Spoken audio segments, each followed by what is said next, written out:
Okay, and it is 7 o'clock, and we have a quorum. And would you call the roll, please? Happy to. Belvedere. Present. Benicia. Here. Concord. Here. Contra Costa County. Puerto Madera. Here. Danville. Here. El Cerrito. Here. Fairfax. Here. Fairfield. Here. Lafayette. Here. Larkspur. Here. County of Marin. Martinez. Here.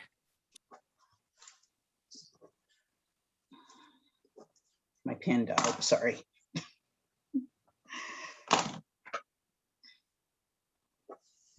Moraga, Here. welcome back. Thank you very much. Napa. Here. Novato. Here. Oakley.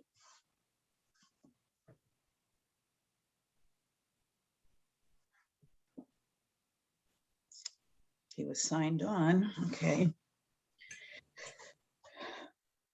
Pinole. Pittsburgh. Pleasant Hill. Here. Richmond. Here. Ross. Here. San Anselmo. Here. San Pablo. Here. San Rafael. Present. San Ramon. Here. Sausalito. County of Solano. Tiburon. Vallejo. Here. Vallejo, Vallejo's here. thank you. Walnut Creek. I'm here too. Okay, and Pinole is trying to enter. I saw him raised hand. Hello, I am here. Thank you. Okay, great. Thank you. Arlene Oakley's here. Chanel, I see you.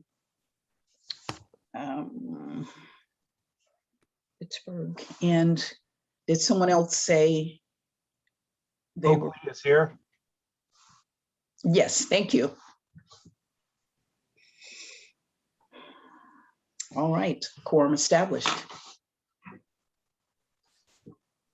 Okay, thank you. Got a good attendance tonight.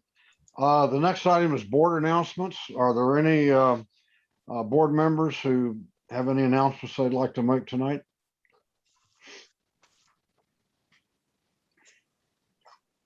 Okay, I don't see any.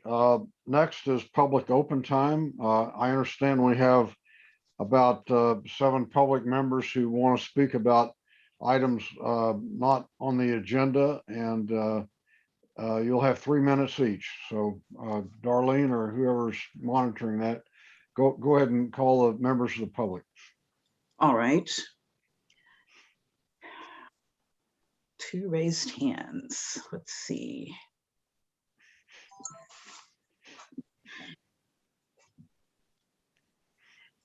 The first person is Gopal. Yes, hi, this is Gopal Shankar from Recult Energy. I'm a Napa resident. And I suspect, if not the strongest, one of the strongest advocates, MCE in Napa County. I'm calling to request that MCE and by extension CalCCA stand in opposition to the investor-owned utilities' proposals for NEM 3. I think MCE and again CalCCA's silence is going to be taken as acceptance of their proposals, and I think it's an absolutely outrageous proposal that they're putting forth, which again, if there isn't enough opposition, is going to be approved by the CPUC. There are all kinds of reasons why and I don't want to go into those. I'm sure Dawn and staff know exactly what the pros and cons are.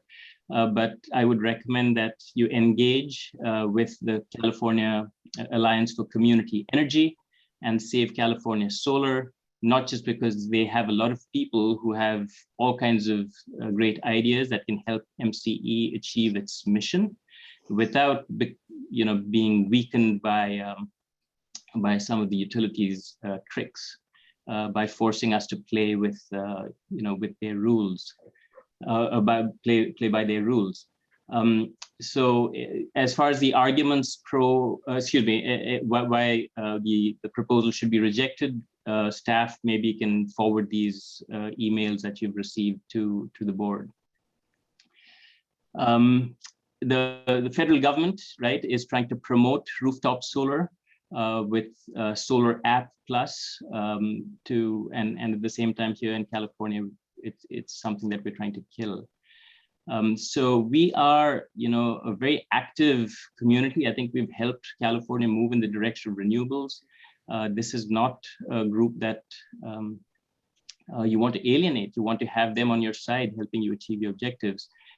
And there are many, many ways I think that that we can help. I'm in touch with many people at MCE trying to make your programs successful in Napa.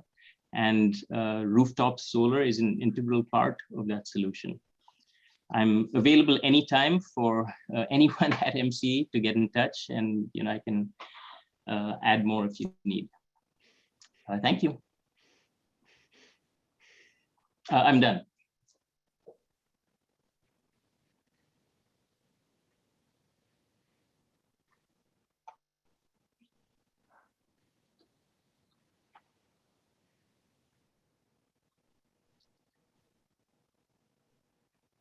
Next speaker. Yes, thank you. Hello, everyone. My name is Susan Morgan. I'm the director of Indivisible Marin.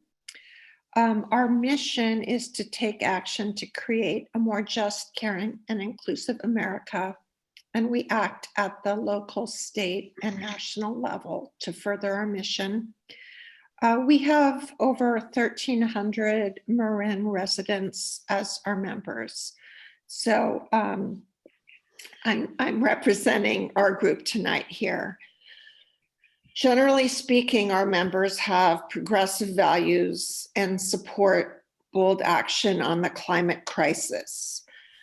For this reason, I think it's very likely that many of our members are MCE customers, as am I. We are asking, excuse me, that you place the strongest possible resolution or letter in support of retaining a net energy metering program at the earliest possible opportunity.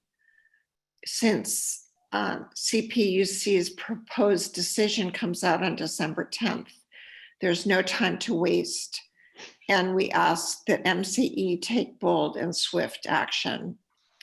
Now that this issue has been brought to our attention, we at Indivisible Marin will be following closely, as climate crisis is very important to all of us. As I said, many of whom are your customers. Thank you very much for your time.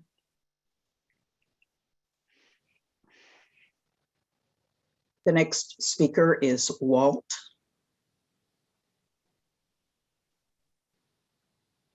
Thank you. I'm Walt Belofsky. I'm a Marin County resident, unincorporated county near Tiburon. That's in the district that Charles McGlashan used to represent as a supervisor. And I supported him and supported his successful efforts to establish this agency. I installed solar on my home in 2006, and as soon as you began accepting residential customers, I proudly became one. PG&E has been a consistent foe of rooftop solar. If their ballot initiative had succeeded, you would be the only CCA in California. Now, their latest proposal would destroy the economics of rooftop solar, just as it's becoming more affordable for lower income communities. Under their NEM 3 proposal, new solar customers would pay a stiff penalty fee for using their grid to send their excess generation to their neighbors. I might be grandfathered out, but only for a few more years.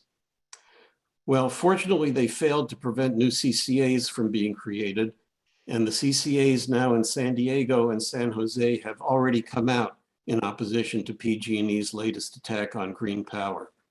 Please stand with them and with solar power advocates by telling Governor Newsom and the PUC that you oppose PG&E's NEM 3.0 proposal. Thank you.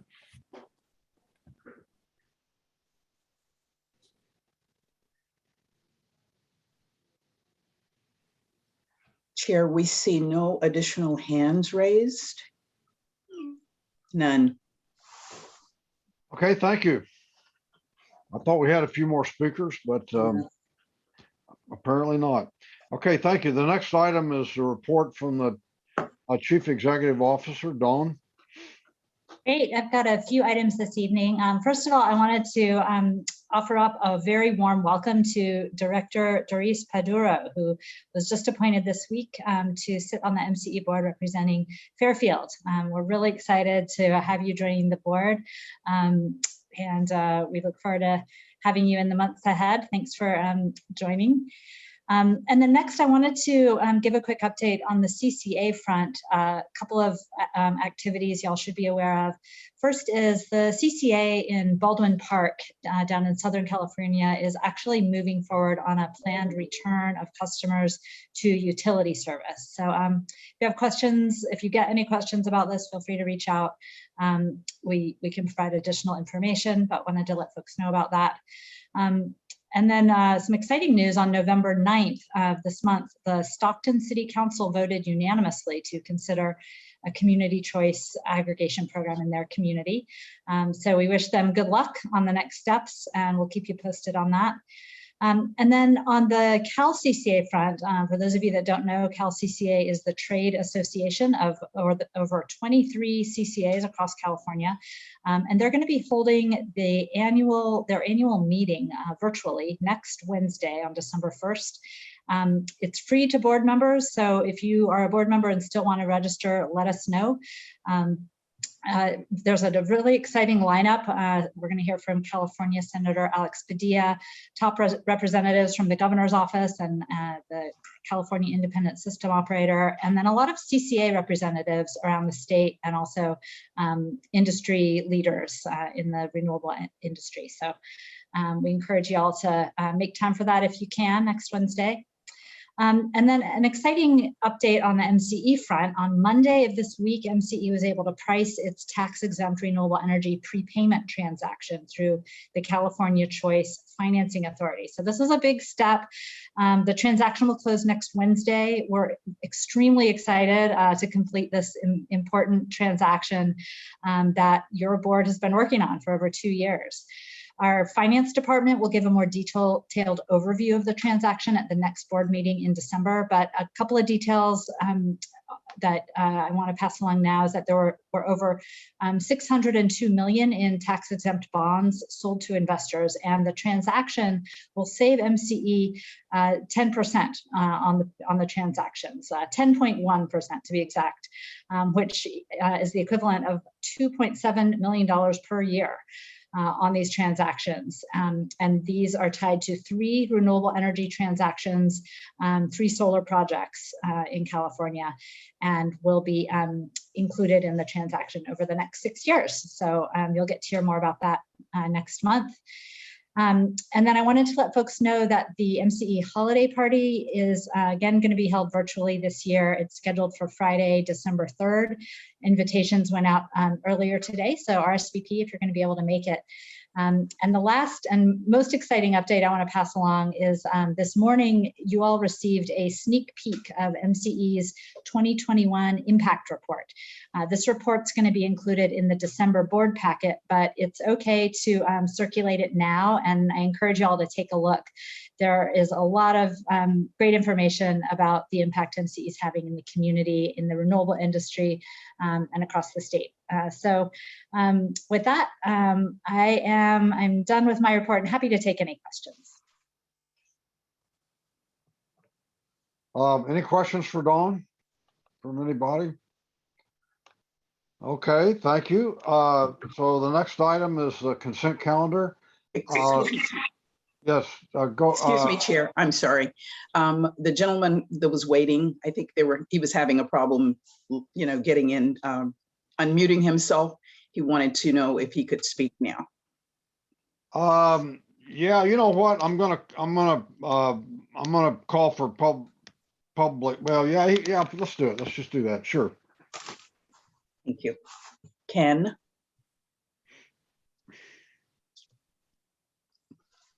Okay, thank you for allowing me to speak in public comment. I don't know if my comment, I sent it in earlier. I don't know if it got read. I was just moments after the meeting started. I don't think it got read, but I would like to speak if my comment hadn't been read before. Yeah, go ahead. Okay, so I'm just asking for the board today to vote on a resolution to send a letter to the CPUC, as other community choice energy programs are doing in California, that MCE Clean Energy wants to see rooftop solar be a big part of a modernized grid that keeps our communities resilient, safe, and affordable. And that you want to see a new NEM that strongly supports ratepayers adopting rooftop solar. In the current NEM proceeding, the utilities have proposed huge monthly fees and dramatically reduced rebates for extra energy that solar adopters produce that will stop rooftop solar. This has been tried in other states like Arizona and Nevada. After a couple of years of intense pushback, those states returned to incentivizing rooftop solar. California should not be a state that makes the same mistake when we need all the renewable energy we can get to stave off climate disaster. It is clearly not energy or cost efficient, as shown by last July's Vibrant Clean Energy study that takes a deep dive on both. It shows that California ratepayers and the state would save $120 billion over the next 30 years if we go with a grid that is has much more distributed energy like rooftop solar on it than one that focuses more exclusively on utility scale solar. A proposed decision is expected on December 10th by the CPUC in the NEM proceeding, and I would like MCE Clean Energy to stand with over 450 groups and the vast majority of your ratepayers against the investor-owned utilities proposal. Community choice energy programs should stand for protecting the reliability of the distribution grid and for creative, efficient use of local clean energy. A new rulemaking is starting at the CPUC to modernize the grid for a high DER future, that's in quotes.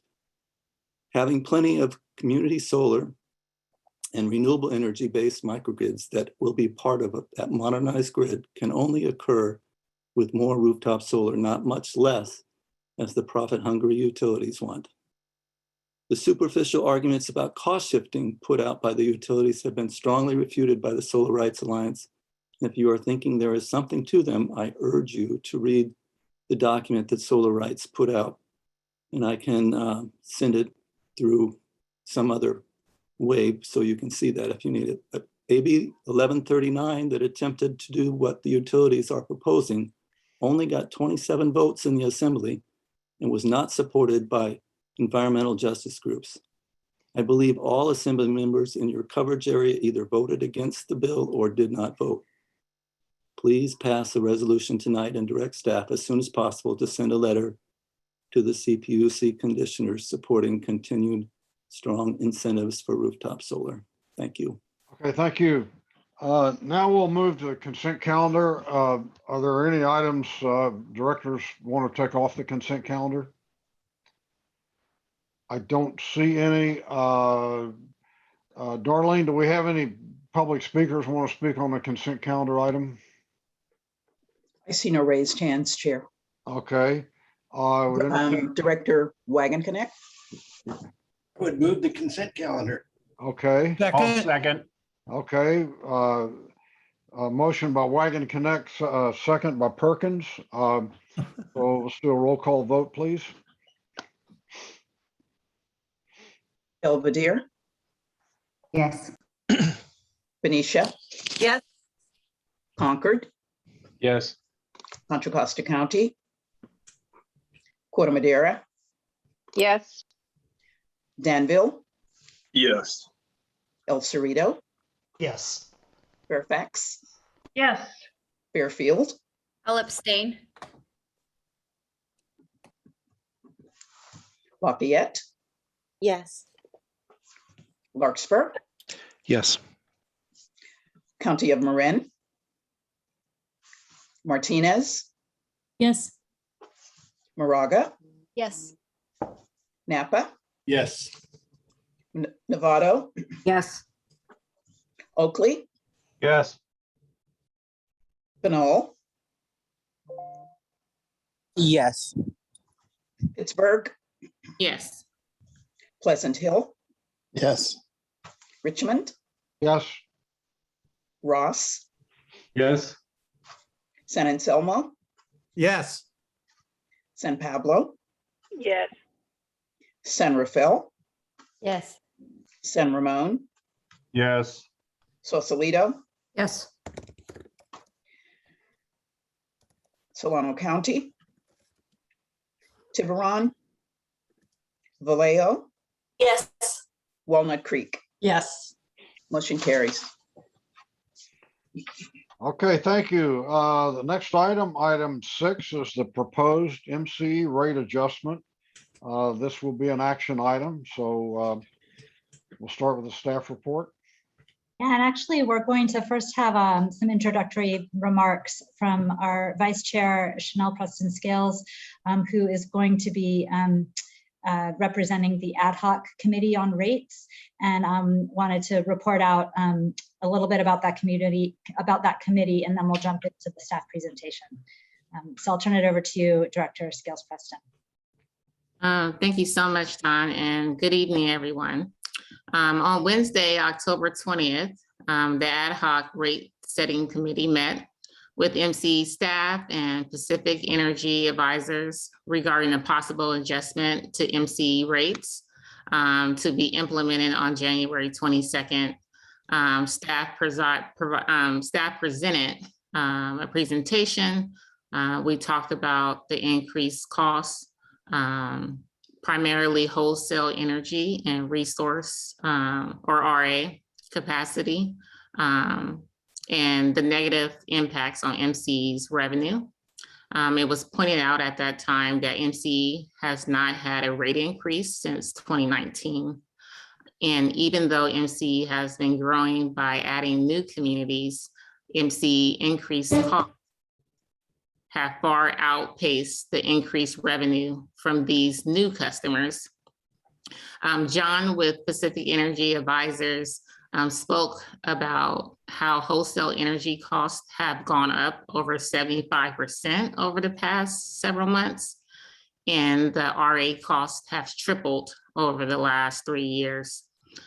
Staff discussed these increased costs and how they've been reducing our net revenue, and that without a rate increase, it is possible that MCE would not produce enough revenue to pay for the cost of providing service to our customers in the future months. Staff also shared with the committee regarding PG&E's most recent projections of their changes to their rates and PCI. The changes would result in PG&E customers paying more for energy and MCE's customers paying much lower PCIA, which creates an opportunity for MCE to increase rates to recover costs, yet remain less expensive than PG&E. On November 5th, the executive committee met. I want to thank Kevin for leading this discussion and recommended that MCE implement a rate increase up to 2%, which would result in MCE customers paying significantly less than PG&E customers for energy starting January 2022. I also just want to mention, because I sit on the subcommittee board in Pittsburgh, the city of Pittsburgh has a power company. This is also a discussion for us yesterday as well, and we're looking at raising our rates by 3%. So which is still much lower than PG&E's, but it's just a discussion since everything is going up. Do any of the members of the ad hoc rate setting committee or executive committee have any comments to make to the board with regards to this issue?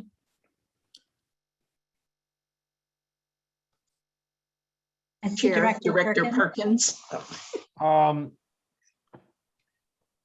The rate increase, I don't believe is 2%. I believe the rate increase is 2 cents per kilowatt hour. Sorry, that's what I misspoke. Yes, 2 cents per kilowatt. It's a 2 cent per kilowatt hour rate increase, not a 2%. That is actually it is both. And as we get into the staff report, it might become more clear, but we're looking at a range with the top of the range being 2 cents.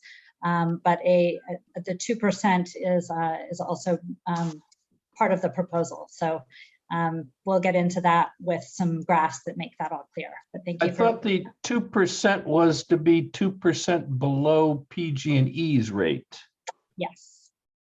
Okay, that's different than a 2% raise. Yeah. We're going to get a detailed presentation. Okay. Some of you have seen it already and some of you haven't, but we'll flush all that out. Director Meisner, you have a question? Well, not necessarily. I was on the ad hoc committee. I want to thank Director Scales-Preston for a great report out. And thanks to Dawn and her team for really doing an incredible job. The analysis was so rigorous. And so I was very impressed. And it was a good result for, for what we're looking at. So thank you. Okay, Director Haroff. Yes, thanks, Tom. I think my comment was just said. I want to thank Chanel as well for a terrific report out on the work of the executive committee. It was a very active discussion, and I think that's the right direction. Is certainly the recommendation of the executive committee, which I personally support. So thank you for that, and thank you for everyone on the executive committee for contributing to that review. That's it.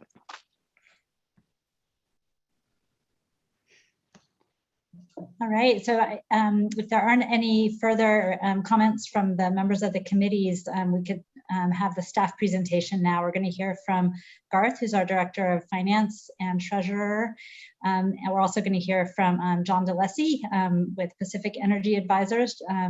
He's been helping us with rate setting and planning since before we even launched. So he's got a lot of history and experience. And then we've also got Justin Kudo, who's been with us for a lot of years, helping with a lot of these issues, including rate setting. So I'm going to turn it over to you all. I think Garth is going to take the first couple of slides. Great. Thank you, Dawn, and good evening, everyone. So yes, I'll be asking Enya to kind of move forward with the slides. So we can, next slide, please. And so a quick agenda. So in this we'll go through an executive summary, and we'll talk about specifically revenue expectations and the effects of we're seeing that these costs are having on MCE's bottom line. Then we'll go through a preliminary rate change proposal, and then we'll hear feedback from the board and next steps. Next slide. So an executive summary is that increasing energy and resource adequacy costs have dramatically reduced projected net revenues for MCE in this current and then current year and in future years as well. So current forecasts for PG&E rates show that the PCIA should significantly decrease and that PG&E's generation rates should increase in January 2022, making MCE less expensive than PG&E. So as was already discussed, we've received some updates from the CPUC, including on November 1st, publishing the market indicators, which suggest higher PG&E generation and lower PCI rates. And then on November 8th and 15th, PG&E published its forecast for 2022 generation and PCI rates based on these prices. And as you heard as well, the Ad Hoc Rate Setting Committee, Executive Committee, recommended an increase to rates effective January 2022. Next slide. So I'm just going to touch briefly on MCE's rate design principles. And first and foremost, it's about revenue sufficiency. Rates should cover the cost of program expenses, including any debt service requirements. We don't have any of those now, but also to fund prudent reserves. And we want our rates, we want rate competitiveness. We want our rates to allow MCE to successfully retain and attract customers. We want rate stability. We don't want to have rate changes very often. We want them to be straightforward and simple for customers to understand. And we want equity among customers. And rate differences, if there are any, should be justified by factors such as usage characteristics or cost of service. And there should be efficiency. They should encourage conservation and efficient use of the resource. Next slide. So I'm going to talk about revenue forecasts. So in MCE's current fiscal year, which ends in March of 2022, our original budget was showing that MCE would produce about $29 million to our net revenues. That is now forecast to be about $5 million. Key drivers of this reduction are the statewide increase in resource adequacy costs and electricity costs. MCE's power supply costs have increased by 6.3% so far during this fiscal year, and electric revenues are down slightly by about 1.3%. Again, this is all being driven by these increased electricity and RA costs, and they're expected to continue to rise into the future years. Next slide. So I'm going to turn it over to John of Pacific Energy Advisors. He's going to talk a little bit about some of these trends. Thank you, and good evening. Yes, so I'll offer up some comments on the conditions in the wholesale energy market, and I think the best way I can introduce it is to say 2021's been a remarkable year, and the story has been rising energy costs, and you can see some of the recent press clips here talking about increasing energy costs really throughout the economy. But if we focus really on the California power markets where MCE operates, if we go back to January 1st of this year and we wanted to buy a contract for power deliveries for next month, for December of 2021, that contract would have cost $43.60. And if we go to buy that same contract today, it would cost $89.50. So that's a 105% increase in the cost of power.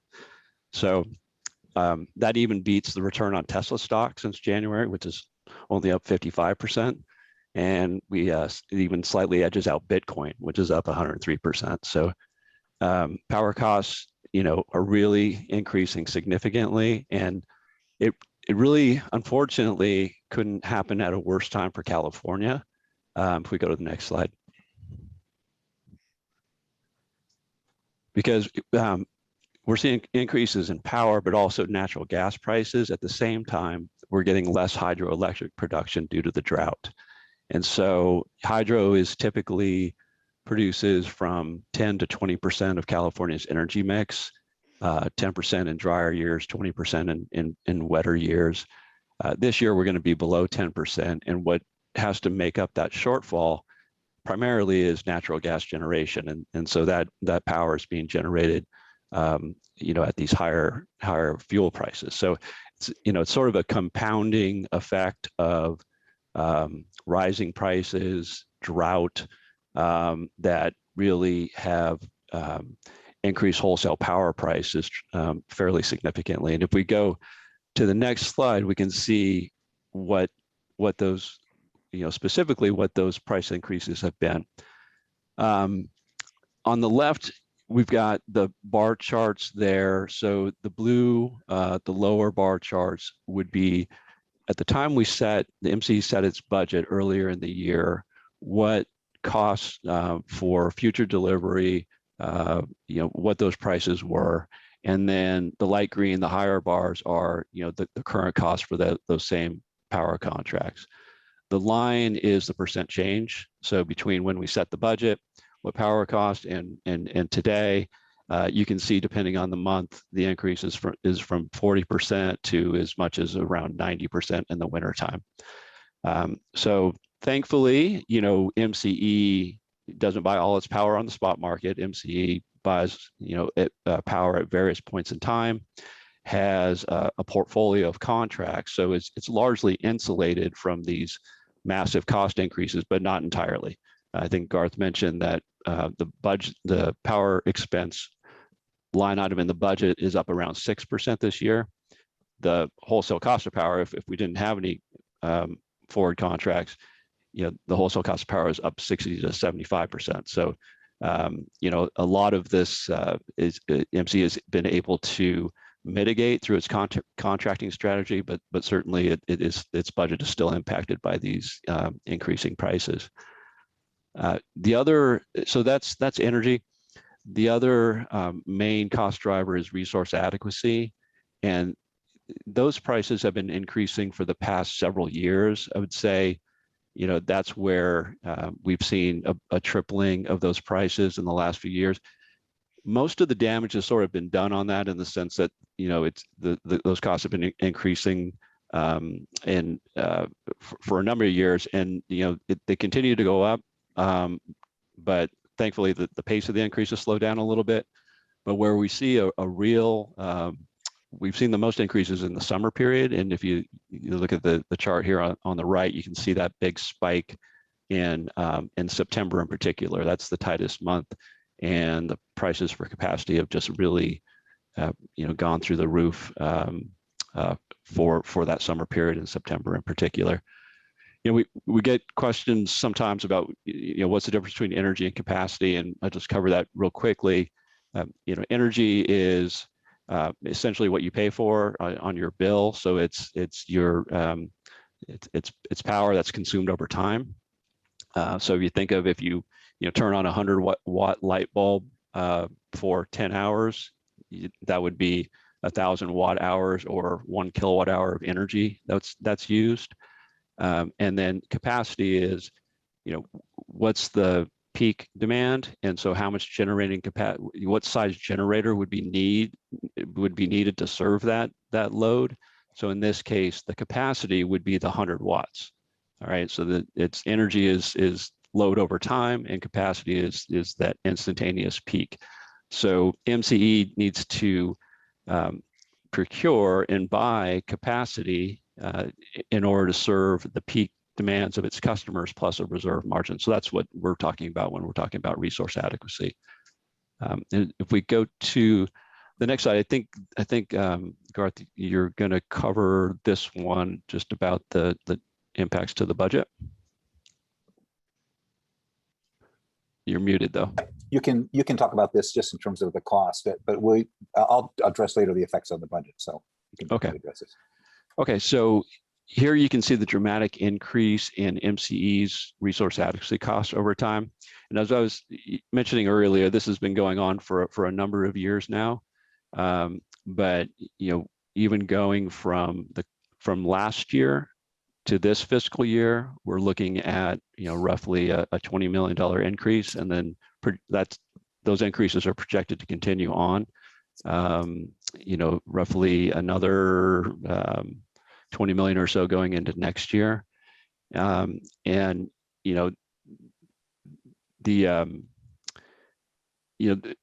of this is due to the fact that some of the contracts that MCE executed a number of years ago, which were at lower prices, those term out, and then those need to be replaced at the higher prices. But this has been a real significant driver that MCE has been able to absorb over the past few years without changing rates. But we're getting to a point where that's no longer possible. Thanks, John. Next slide, please. So this is just sort of a snapshot of the current year's budget. Don't need to focus on a lot of the numbers, but the highlighted number at the bottom and the one to the right, I think that's really what we want to focus on, because the $28 million, almost $29 million number, which is in the budget, and then as we get through the year and forecast out to the end of the fiscal year, we now expect to produce not 29 million, but something around 5 million or possibly less. And really this change is being driven by these increased costs that we're experiencing, particularly on the energy side. We've got it participates slightly lower revenues, but that's not really the main driver here. We just keep seeing these expenses growing even during the fiscal year and over time. We project this to continue. Next slide, please. This is a graphical depiction of sort of the recent history in terms of our approved budget, which is in that yellow or green color. I'm kind of colorblind, so I have difficulty telling you, but and then the darker blue is kind of actual results. And after the rate increase in 2019-20, our revenues were sufficient, more than expected, and covered our cost. But then, as you can see, over time, last fiscal year and then the current fiscal year, our revenues are underperforming and not producing what we expected at year end. And as we discussed, we expect something like closer to 5 million this year. But more importantly, projected out, we really see MCE not producing any net revenue and being very much in danger of sort of going upside down in terms of not being able to cover our costs. And given current rates, we would go upside down in a couple of years. Next slide. So with that, I'm going to turn it over to Justin Kudo, who's our Senior Strategic Analysis and Rates Manager. He's going to talk about a proposed increase to MCE's rates to allow us to cover costs. Justin? Thank you so much, Garth. So I'll be providing a summary of current rates, as well as PG&E's November forecast for 2022 rates, and then MCE's rate change proposal. What you're looking at here is a comparison of MCE's residential generation rate plus the PCIA compared with PG&E's generation rate over the last decade. The orange line there represents PG&E's generation rate, with the green being the MCE rate plus the PCIA. On the far right of the graph, I've also added numbers from PG&E's November forecast of its 2022 rates. So I want to make clear that the source for this forecast on the far right numbers, which is so favorable, is directly from PG&E's forecast filing. MCE's last rate change was in mid-2019. We had rates that were well below PG&E for more than a year, and then your board raised rates to cover MCE's increased energy costs at that time. And the cost of MCE service stayed just below PG&E until late 2020, when an increase to the PCIA rates pushed the cost of MCE service above PG&E. And then in January of this year, PG&E had an unprecedented increase to the PCIA, which was driven by certain regulatory decisions and market prices. So you'll see the rate changes that I just referenced as the bumps in the green line towards the right of the graph. MCE customers have been paying those higher PCIA rates, and that's driven the cost of service with MCE above PG&E throughout 2021. The rate change forecast is really reflective of 3 key components dependent on what are called the market price benchmarks that are published by the Public Utilities Commission. First, the high energy prices Garth references earlier means that PG&E naturally has higher energy rates. That significant spike occurring this year, suggests that PG&E was likely not as heavily hedged in its energy costs in the same way that MCE was, as Garth and John referenced earlier. Secondly, you might remember that the PCIA is calculated based on the difference between the cost of PG&E's energy contracts and the actual value of that electricity. So as the market prices for energy go up, the above market costs actually come down. So that pulls down the PCIA. And one last factor too is that PG&E generation rates over the last year have simply been too low. That's why it's been more challenging to match with PG&E's rates, because their rates should have been set higher last year. And the PCI should have been set lower. And so PG&E is required to true up those costs against the actual market prices for last year, which is adding to its generation rates and also pulling down the PCIA. So when you add all that up, you can see there's a pretty significant change here. PG&E's generation rates are going up by over 35%. And meanwhile, the published forecast PCI would be a reduction of over 70%, both which are very, very positive for MCE rate competitiveness. Next slide. So MCE staff worked with the executive committee and the ad hoc rate setting committee to create a rate change proposal that would ensure that MCE rates are very competitive with PG&E, while ensuring that MCE can also achieve its financial targets for the upcoming fiscal year. Staff were directed to set rates at 2% below PG&E's generation rates, but subject to a minimum increase of 0.3 cents and a maximum of 2 cents. This was put together as a reasonable range with a built-in flexibility just in case PG&E's forecast ended up higher or lower than was initially expected. Now, currently, PG&E's forecast projects that prior to any MCE rate change, the MCE service would be about a full 5 cents below PG&E. So if that forecast holds, then this proposal would simply raise MCE's system average rates by the maximum 2 cents, and the remaining savings would be enjoyed by MCE customers. Next slide. Here we show how today's residential rates compare versus the forecast 2022 rates, inclusive of that 2 cent per kilowatt hour MCE rate increase. These are basic residential rates. I usually use residential comparisons because I find them to be the most relatable numbers for all of us to look at. But commercial comparisons would all look proportionately similar to this. Today's numbers on the left show the total rates paid by MCE customers are about 2 cents above PG&E. But with PG&E's generation rates going up significantly by over 4 cents in 2022, and then MCE raising its rates by 2 cents, but fully offset by a 3.5 cent PCIA drop, when you add it all up, you have a forecast for MCE rates to be about 3.5 cents below PG&E on January 1st. Next slide. And here's what this would look like on a typical household bill, inclusive again of that MCE rate increase. With the significant changes to PG&E's generation, as well as the reduction in PCIA, MCE service comes out to about $19 a month below PG&E for the typical household bill. Next slide.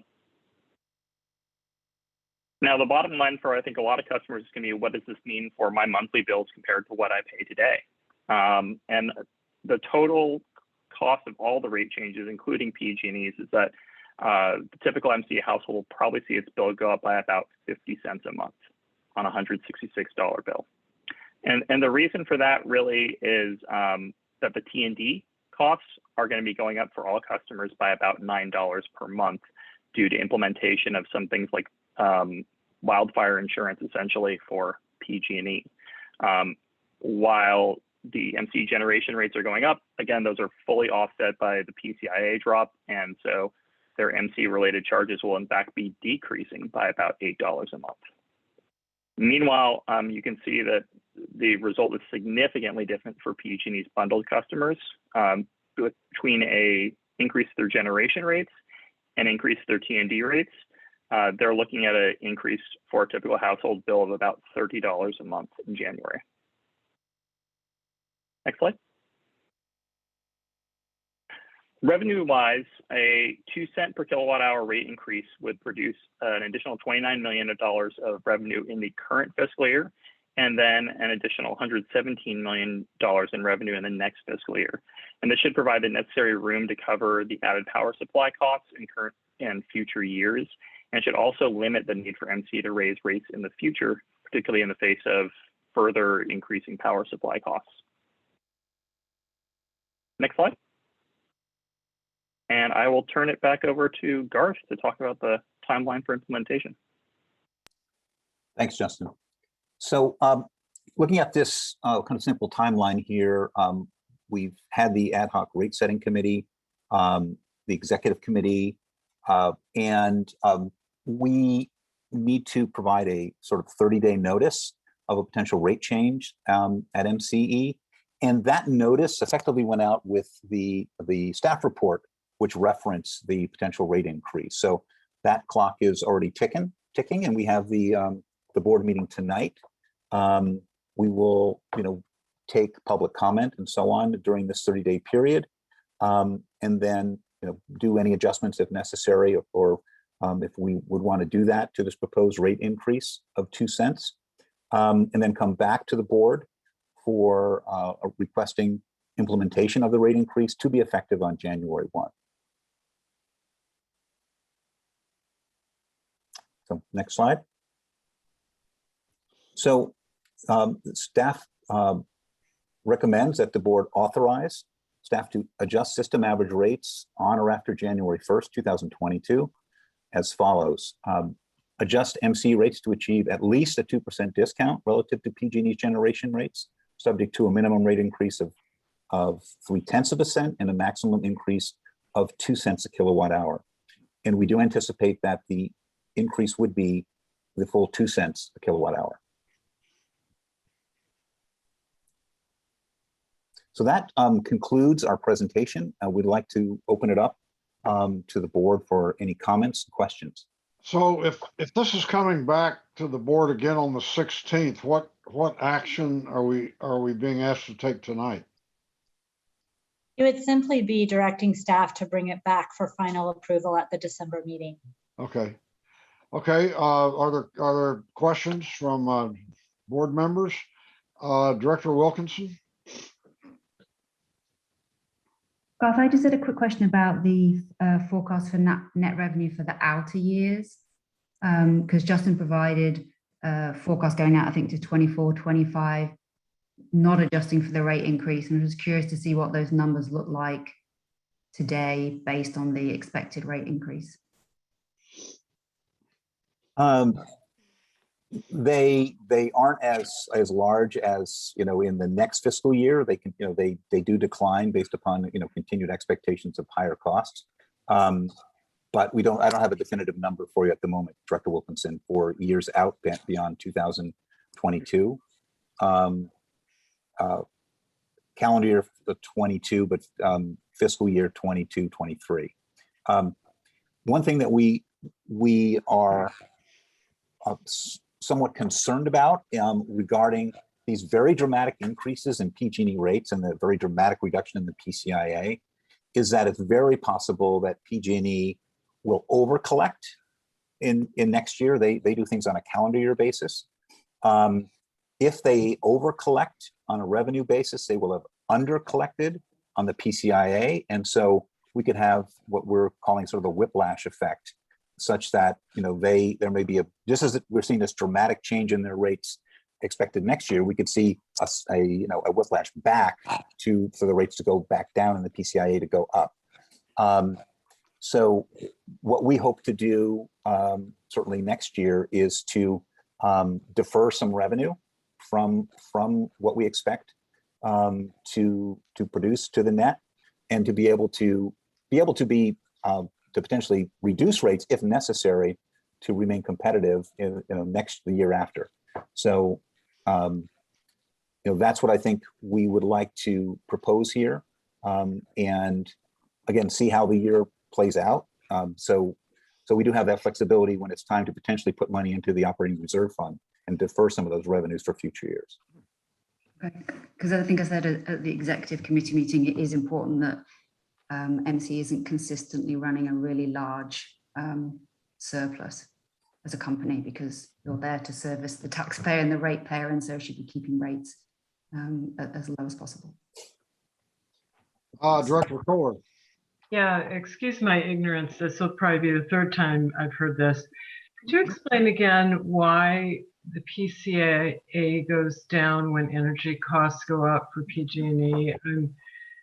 I somehow don't seem to understand that relationship, but I also think, Garth, your point about them raising the PCIA later is probably a good one, but maybe either John or Garth, can you explain that? Yeah, actually, I'm going to turn it over to Justin because he does a good job explaining this. So Justin, I'll turn it back to you. Thank you for that. So, the PCI exists to the degree that PG&E's power supply contracts are overpriced. They're above market costs, and that above market amount needs to be recaptured by PG&E. So PG&E is entitled to collect the PCIA. They say that the power supply contracts they have are priced at a certain level, and the market price is much lower, and so they collect the gap in between those and the PCIA.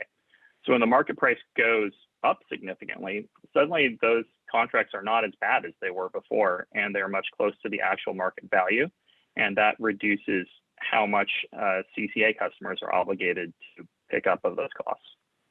Thank you, Justin. That really helped. Okay, any other questions? I don't. Okay, Director Perkins.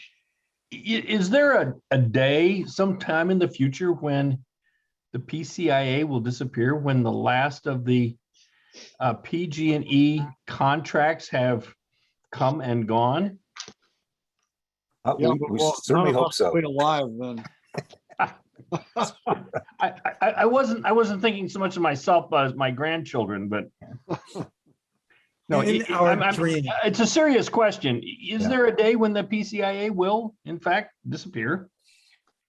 Again, there's a number of people here from staff that can answer these questions, but there are currently, Director Perkins, there are vintages of the PCIA, and so some of the early ones like that are paid in Marin, so they're among the lowest, and I think this is reflective of the fact that some of those contracts have run off and other aspects. So the more current vintages of the PCIA are higher. We sort of talk about basically a blend of those different vintages of PCIAs. But yes, indeed, they do change, and they do change over time. And as a new community joins MCE, those communities have that vintage of the PCIA. So we have a whole host of them for the different communities, and again, presumably based upon how these are calculated, that over time those contracts that were entered into have to run off, right? So there'll be some point in which there presumably won't be a PCI. And if I've misspoken here, please, Dawn or anyone else, please correct me. The only thing I would add is that there are some contracts that are, because of when MCE first started offering service, some of those contracts are starting to run their course. In other cases, you have PG&E's utility-owned generation that is allowed to be part of that calculation. So that's a challenge because that no longer expires as part of the PCIA. But we do have the big one, I think, that's on the horizon is the decommissioning of PG&E's nuclear power plant. That's going to reduce PCIA, though it will also reduce PG&E's generation rates. Director Murphy, go ahead. I wanted to first thank staff so much for your presentation. This is the second time I'm seeing some of these numbers, and it's helpful to digest them a second time. So thank you so much. I actually have two questions. They're pretty connected to each other. There was a robust conversation and analysis around rate increases. I didn't necessarily see the same analysis around how these increases impact people. And I want to point out the elephant in the room, which is if we do move forward tonight or at the December 16th meeting, this is technically a rate increase on real people. And I'm just wondering about, like, in 2019, when this happened, was there any data surveying or, any action planning post the rate increase that would get me a better understanding of how the increase impacted some of our more low income and working class folks? And to that same degree, I'm wondering if there's an action plan, seeing that, this likely will impact people during we're in a pandemic, and, also the economy is not friendly to all, although some are making, a lot of money off of it. I want to just make sure we have some type of action plan to really address, again, some of our, low income folks, some of our working class folks who may, still be in debt maybe from our 2019 rate increase. And I'm just wondering if there's any analysis or feedback you can give on that tonight. Yeah, I can jump in on this, and then Justin might have more to add. There is one slide that Justin was showing that really looked at the actual bill impacts that we would see, and that customers that remain with PG&E, and kind of comparing those. But the thing I'd like to add to what Justin said is just a reminder that that MCE CARES program that we put in place last spring is continuing to be in operation. Your board requested an extension of that program through the end of our fiscal year. So that is providing relief for our low-income customers and our small businesses. And that program has been really successful. We've actually never had a program with so much uptake. So that at least is making a difference. We may want to consider extending that program. That's something we could certainly bring back to the board if there's interest in doing that. But the other thing that's important to mention, and we can track this and provide some updates at the beginning of the year, but there are a couple of state programs that are taking effect very soon that will be helping customers that are having trouble paying their electricity bills. And our staff has done a great job of advocating at the CPUC to make sure that our customers get access to those funds on a pro rata basis. And we're actually starting to go through the process of getting our customers signed up for those funds. So there's help coming, there's help that exists, and there's a little bit more help coming, which we think should be important in the new year. But certainly we'll need to keep an eye on that and see if there's more we should be doing. But I'm sorry, Justin, do you want to add any more to that? Well, one thing I thought is interesting to add is, with all these ups and downs of yes, we're raising rates, but PG&E is also reducing the PCIA, and PG&E is raising their T&D. When you net all that out, the interesting thing is the typical bill comes out to almost exactly what it is today. And the comparison we provided, I think it was a $166 bill today, and the typical bill would be going up by about 50 cents.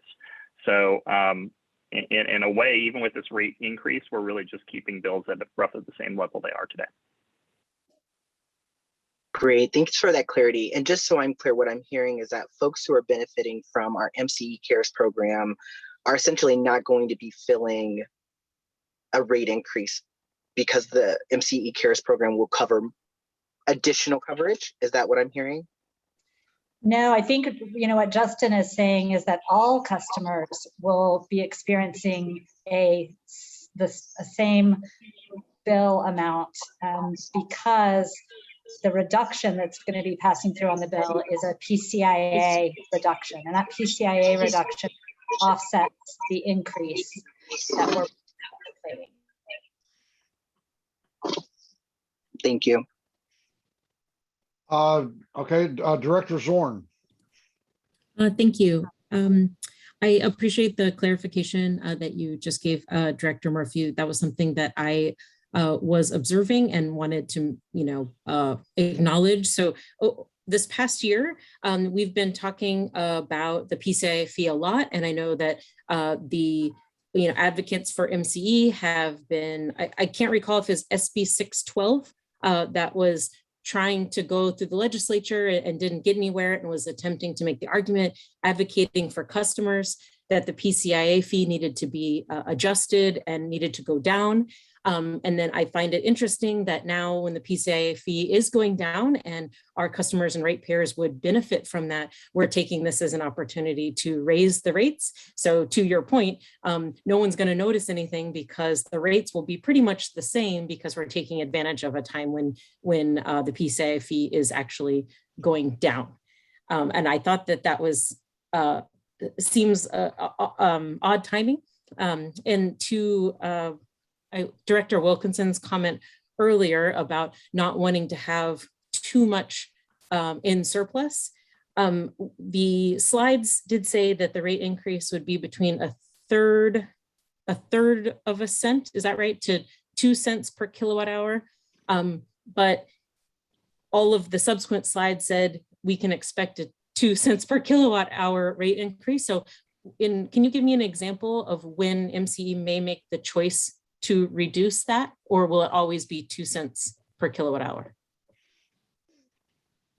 So this would be just for the current rate setting period.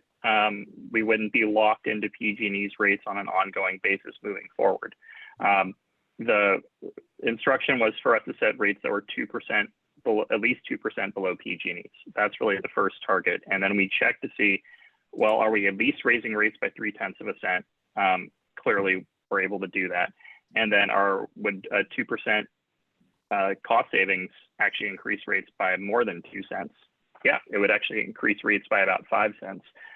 So as a result, we said, okay, well, the cap's 2 cents. That's as high as we're willing to raise them. And that's where it's fixed to. The reason a lot of these things are coinciding is really that the PCIA, the generation costs, PG&E's generation rates, all this is all dependent on what the market prices of power are to a degree.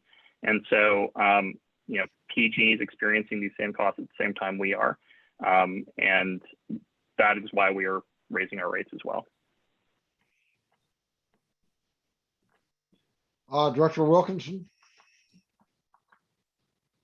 I just wanted to clarify something with Garth because I realized I didn't understand something that he discussed there about the whiplash effect potentially in the PCIA based on PG&E's behavior in the coming year. And I didn't quite understand that, because if the PCIA essentially is based on market benchmarks, I'm not quite clear how PG&E's behavior might affect that. I guess maybe either I misspoke or you might have understood. I didn't say that PG&E's behavior was going to change that, but what actually happens, PG&E will raise rates, at least we anticipate that they will raise rates. And if the actual market prices end up being lower than what they're utilizing to set rates for next year, they will have over collected. And they'll have to effectively sort of rebate that back, if you will, through rates to their customers in following years. The same is true for the PCIA, since if in fact energy costs are not as high as are being utilized to set the PCIA, they will have under collected the PCIA in 2022, in which case they will make an adjustment for the next year and raise the PCI again on MCE's customers in 2023. So again, there's these market price benchmarks. They set rates. They're probably not going to adjust rates mid-year. They will collect those rates over the course of the year. Market prices can and will change, and there may be a true up that occurs in 2023. So, we have seen these prices go up so dramatically, and it's had such a dramatic effect on PG&E's rates and the PCIA. We certainly could anticipate the possibility that this all could flip over and go the other way, next year. So that's what I was referring to. And really in some respects suggesting that, hey, MCE should take this opportunity to, cover our cost, collect some additional revenue that we might be able to utilize to offset that whiplash effect in a subsequent year, if that helps. So I think I understand, but you're assuming that if PG&E makes more profit than they're anticipating because the market does better, energy prices are lower than is implied by their rates, that they will then cut their rates to consumers aggressively the following year. Is that correct? Well, as a regulated utility, and they are transparent about their collections and actual costs, then yes, they would have to, likely they've over collected and they would make an adjustment as per the pre-UC proceedings in the following year. Okay, understood. Okay, great. Thank you so much. Okay, are there, I think I got a signal there's some public speakers, but are there any other directors that, board members that want to have questions on this? Okay, so we have public speakers, Darlene. Yes, there were 2 raised hands from folks calling in, so we're not able to identify them by name. But there are actually now there are 3. Okay, so let's go ahead and call them up. Dan Sejadin. Hello, thank you. It seems like a big assumption in these rates is the whole 2% cheaper than PG&E. Make that a bigger discount. We don't have to raise rates as much. Make it, so we can be at parity with PG&E. We have more room to raise rates or reinvest in other programs. So can you please give the rationale for the 2%, beating of PG&E and what the, do we have any data that supports that? Thank you. Yeah, I can respond to that, Dan. So this original rate proposal was developed before we had very good visibility into what PG&E was going to do. And so that initial language, which was approved by the Ad Hoc Rate Setting Committee, again, was before we had this knowledge. But what we did want to do, we clearly needed to raise rates to cover our costs. But we wanted to be sensitive to the fact that, hey, we'd like to, for our customers to be, we want to be competitive with PG&E. And so we selected a target to be about 2% below, at least 2% below PG&E.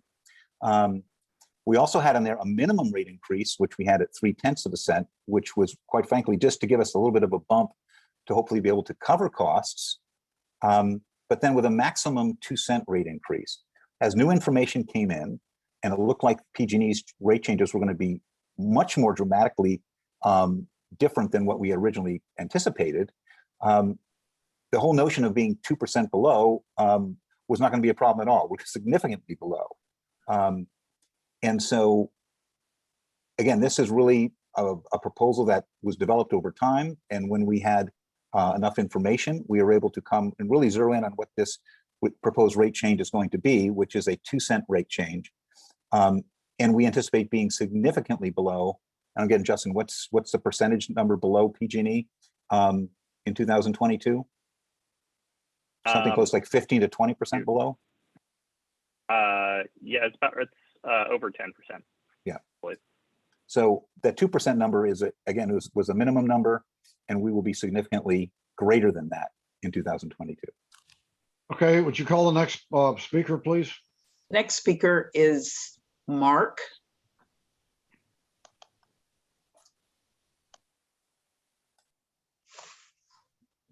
Hi, Mark. you hear me okay now? Yes. Thank you so much.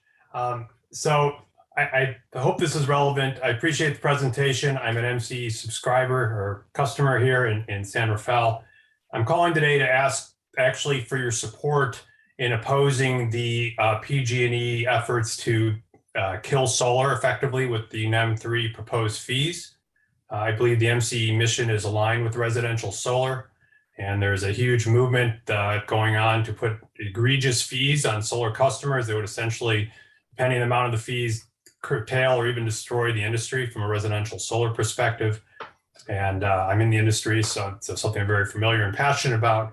But I understand that some of your colleagues in other regional clean energy utilities have also potentially taken a position like this, and I'm asking all of you for your support to align with your mission to help residential solar. As I listen to the presentation today, it's so clear that what we need is more energy generation, that will help everybody and reduce the need to purchase fuel at such high prices, especially at these spiking rates.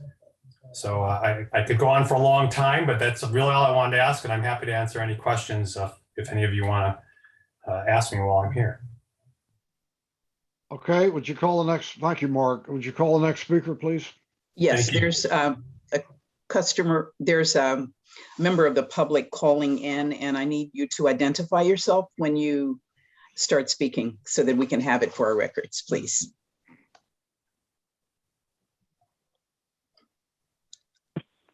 Yeah, I don't know if this is, you're calling on me. Yes, attendee number 3. Okay, thank you. My name is Brian Lamoureux. I'm also a solar professional, and I'd just like to piggyback on the last caller's ditto. I really believe that we're in a very critical time with PG&E proposing NEM 3, which puts solar, raises the cost of residential solar and puts it essentially in jeopardy at the exact wrong time that we need. And I believe it's really, as a marine clean energy customer, I believe it's really important that we stand up against PG&E and that they hear opposition on all sides. And I really urge Marine Clean Energy to take a stand against PG&E. Thank you. Thank you. Are there any more public speakers out there, Darlene? No, there are no raised hands. Okay, so would somebody on the staff clarify again exactly what action you're looking for tonight? It sounds like we're not actually approving this rate increase. We're tentatively approving it and moving it to the December 16th meeting for final approval. Is that right? That's correct. Yes, We're looking yes. for any feedback, and then the action would be to direct staff to bring the proposal back for approval in December after the 30-day review period. Okay, Director Perkins, do you have a? I was just going to make the motion to direct staff to bring this proposal back to the board on December 16th for final approval. I'll second that. Okay, second by Director Green. So let's do a roll call vote, please.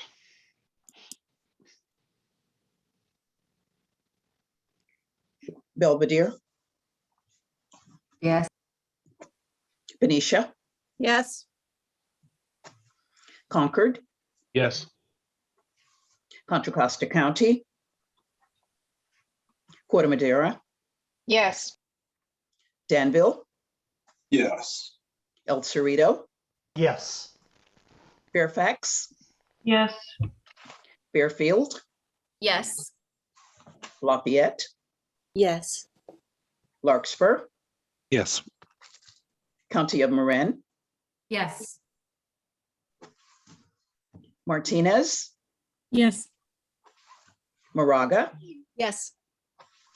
Napa, Yes. Novato, Yes. Oakley, Yes. Pinole, Yes.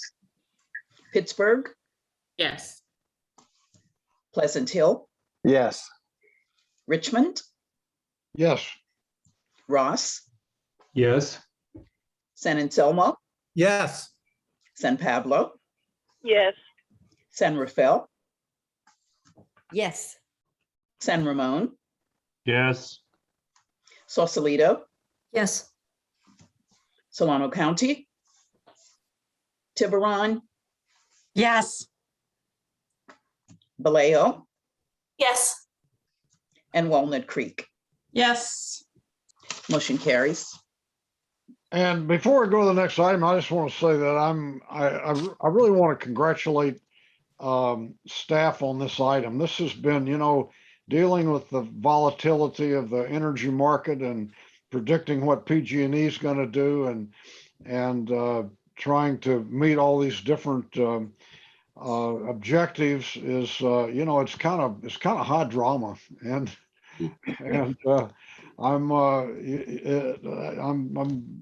very excited to see how you stay on top of all this and come up with a solution that on something that's been a moving target for a long time. So it's very, very impressive effort. Thank you. More drama than a City of Richmond council meeting. I don't want to talk about that. Director, but this Vic, and I just want to add one point, and I appreciate the staff's work as well. There were some comments about our reserves, and they are hefty. We have been living very smartly in the financial world. However, given all these challenges we are facing, as you saw, significant increases in costs, our risk exposure, and what have you. Probably we will revisit with the board our increased needs of having additional cash on hand. Things are not getting cheaper. We need to retain our position in the financial world, which gives additional relief to our customers in getting better contracts. So we will have an opportunity to talk more about that, but thank you very much for your support in what we're doing. Appreciate it. Okay. Moving to the next item, item 7, Form 700 Statements of Interest. Yeah, and there was nothing in your packet on this item, but we're going to have a brief presentation from Catalina Murphy, who is with our legal team.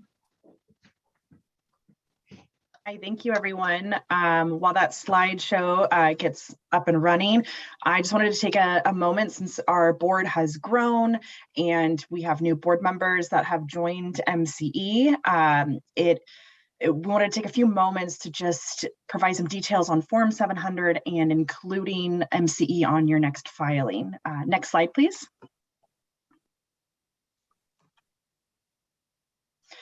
So essentially, there's 3 points that we want to make board members aware of in order to capture MCE on your filing. One is including MCE on the actual cover page. We'll go over that in just a moment. Then reporting your financial interests that are consistent with MCE's conflict of interest code, and then sending a copy to MCE. So we'll take a quick look here at the sample cover page where you list your office as a public official now. There's also an opportunity to include MCE as an additional agency in Section 1. And then in Section 2, in addition to including your jurisdiction of the public office that you hold, it's also important to list multi-county and then list out the 4 service areas that are MCE's service territory. Next slide. And then the obligations that you all have filing Form 700 and disclosing your investments and income as a public official pretty much captures all of the categories that MCE has on its conflict of interest code. But we just wanted to remind you of the areas that are specific to MCE and that can impact your decision making on MCE's board. And so these are, vendors and income and investments from vendors that provide operational services to MCE or generate electricity, which encompasses, a wide range. And then also participate in the service equipment that's utilized by power suppliers. So those are investments in income vendors, and then also including your interests in real property that are not your primary residence within MCE's service area or within the 2 miles of boundaries of MCE's service area. Next slide. And lastly, it's really just providing a copy to MCE, and any one of these individuals listed can receive a copy. So once you submit your form to the FPPC, just forward on a PDF copy to MCE. We often send reminders via email to our board members to let them know about the upcoming Form 700 filing and remind them of our disclosure categories on our conflict of interest code. And so we just need a copy. You can simply respond to that email when you submit your Form 700 to the FPPC, and we collect a copy so that MCE can be aware of any potential conflicts of interest. And it's often a subject of Public Records Act requests or press inquiries. And so that's why MCE asks for a copy. And next slide. And that's it. We really appreciate you listening on this quick recap of Form 700. If you have any questions, we encourage you to reach out to your county or town council on any specific, what should you disclose on your Form 700. But if you have any questions about capturing MCE on your form, I'm happy to take any questions. Director Green, you got a question? I do. Could you just send a memo out that has the points that I think you made on the first slide as an easy reminder for us? Of course, when we send our follow-up email to remind board members to file their Form 700, I'll make sure that that sample cover page is included as well. That'd be great. Thank you. Okay, any other questions? I guess I should ask if there are any public speakers on this item. I see no raised hands. Okay, so that brings us to our final item, board matters and staff matters. So we'll start with the board. Are there any board members that want to make any comments on anything? Director Quinto. Thank you, Mayor Butt. I wanted to find out if it's possible at our next executive committee meeting that we have a discussion on the NEAM 3.0. I wanted to make sure that our board members thoroughly know both sides of this equation. And I've gotten calls from many residents and from the solar industry. And I want to make sure that our board members know. I know the CCA next door in Alameda County is supporting this. So I wanted to find out, what can we do as MCE board members to know more about this discussion, and so we can vote on this up or down if we're going to support this. Thank you. When is our next executive committee meeting? I'll be on December 3rd. Okay. Well, in our next, and when is the CPU, when's their final action on this? MCE isn't involved in the proceedings, so I don't have the dates in front of me, but I think it might be the following week, the 9th or 10th. But as far as I know, we're not going to meet till the 16th. So what I think the logistics of this are, if we have if our, what you said, the executive committee meeting is December the 13th. No, December 3rd. And we can certainly add. December what? Third. Oh, 3rd. I'm sorry. I put an extra. So that's on the 3rd. Mm-hmm. And then, the executive committee is not going to write a letter expressing the opinion of the whole board. And then this hearing on it's the 9th. And then we got a board meeting. I mean, we're going to miss the boat.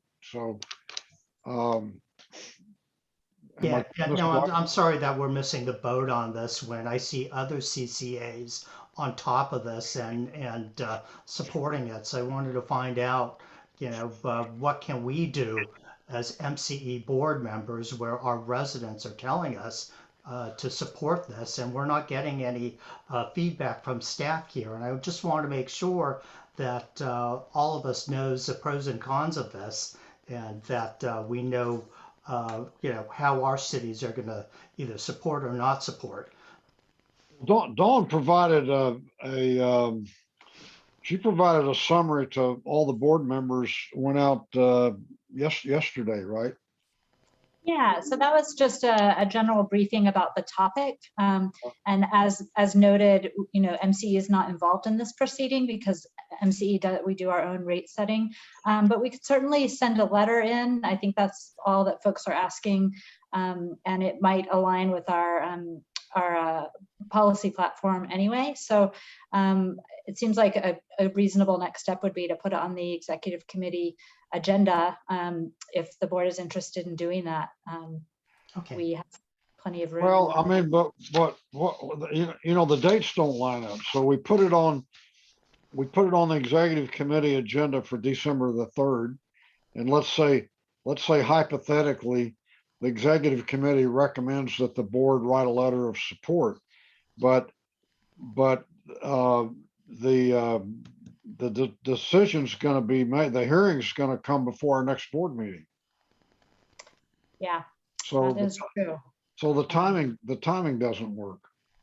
Yeah, if it aligns with our policy platform, we may be able to send a letter anyway, though, without going to the full board. So we're happy to look into that. But I think if there's some board members who want to have a discussion of this at our next XCOM meeting, I think that's fine. Let's just do it. Okay. So let's see who else have I got there? Director Scales Preston. Yes, I just wanted to add that I support Director Gabe Quinto in discussing this issue and seeing how we might be able to support. An hour before the meeting, I received like 3 phone calls with regards to it. And so my cell phone number is being shared around. So I would like to learn more about it and see how we can support the efforts. So if possible, if we can get that added, and if our policies line up, as Don mentioned, and we could send out a letter, that would be great. Also, I just wanted to mention if we can discuss, Director Murphy's concerns about, having customers that are still struggling and they're using our CARES program. And if it was something possible that we can look into extending that as well. Thank you. Okay, Director Green. Yeah, I'm in support of us dealing with it on the executive committee also, and would add that perhaps what we could do in the event that a letter can't come from MCE in general, or actually even if it can, would be to have kind of a model letter that could be distributed among all the constituent jurisdictions, because I think we have a more nimble schedule and would be able to weigh in. So that would be helpful as well. And then also, I wanted to commend the staff for the presentation on rate setting. It was really comprehensive and really professional, and I really appreciate it. Okay, any other comments from board members? All right, well, everybody, I hope you all have a nice Thanksgiving, and we'll see you, we'll see some of you on the 1st and some of you on the 16th. So enjoy your evening. Good night. Thanks, everyone. Happy Thanksgiving. Bye. Thank you. Night. Bye. Good night. We are adjourned. I got to say that word. Oh, yeah.